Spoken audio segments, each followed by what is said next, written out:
আসসালামু আলাইকুম রহমতুল্লাহি ওবরাকাতু। আজ 12 এপ্রিল শনিবার।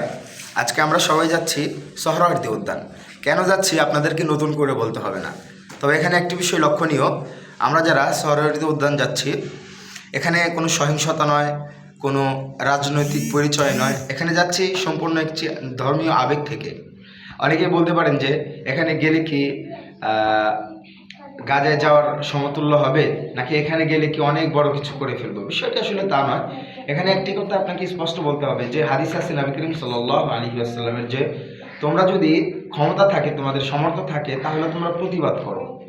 সেটাও যদি না থাকে, তাহলে তোমরা মনে মনে ঘৃণা করো। তো আমাদের তো ওই ক্ষমতা নেই, আমরা সরাসরি ফিলিস্তিনে চলে যাব। তো আমাদের এতটুকু ক্ষমতা আছে নিজের ধর্মীয় আবেগ প্রকাশ করার, সেজন্য এখানে যাওয়া। কোনো রকম মানতেক নাই, কোনো রকম প্যাচগোজ নাই, সরাসরি ধর্মীয় আবেগ থেকে যাচ্ছি।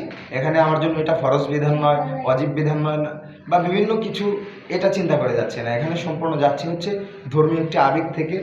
আমরা তো কিছুই করতে পারছি না, ফিলিস্তিনে সরাসরি যেতেও পারছি না। তো এখানে গিয়ে মনটাকে অন্তত একটু সান্ত্বনা করা। তো আমরা আসছি, আপনারা যে যেখান থেকে আসছেন অবশ্যই এখানে অংশগ্রহণ করবেন, কারণ আল্লাহর কাছে তো আমাদের জবাব দিতে হবে। তো আল্লাহ তো আমাদেরকে ছাড় দেবে না এমনি এমনি। তো আল্লাহর কাছে জবাব তো একটা কিছু লাগবে। তো ওই জবাবটা আপনি এখানে গিয়ে আপনি দিতে পারবেন। কারণ আমাদের তো উচিত, আমাদের উপর ফরজ আমাদের মুসলিম ভাইদেরকে সাহায্য করা, তাদের পাশে গিয়ে দাঁড়ানো। কিন্তু আমাদের ওই পরিমাণ সামর্থ্য নেই, যাওয়ার কোনো যাতায়াত রাস্তা নেই।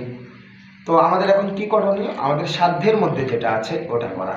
তো তার পাশাপাশি আরেকটি জিনিস লক্ষণীয়, সেটা হচ্ছে ইসরায়েলে যে সমস্ত পণ্যগুলো রয়েছে ওগুলো অবশ্যই আমাদেরকে বয়কট করতে হবে।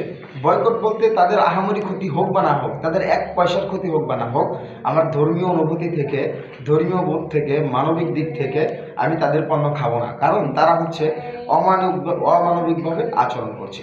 তো এই জন্য ওদের যে সমস্ত পণ্যগুলো রয়েছে ওগুলো আমরা বয়কট করে আমাদের দেশীয় পণ্য খাবো বা অন্যান্য দেশের পণ্য খাবো। আশা করছি আল্লাহ রাব্বুল আলামিন আমাদেরকে এর ওসিলায় হলে মাফ করে দেবে। তো আমরা আজকে আসছি, অবশ্যই আপনারা আসবেন।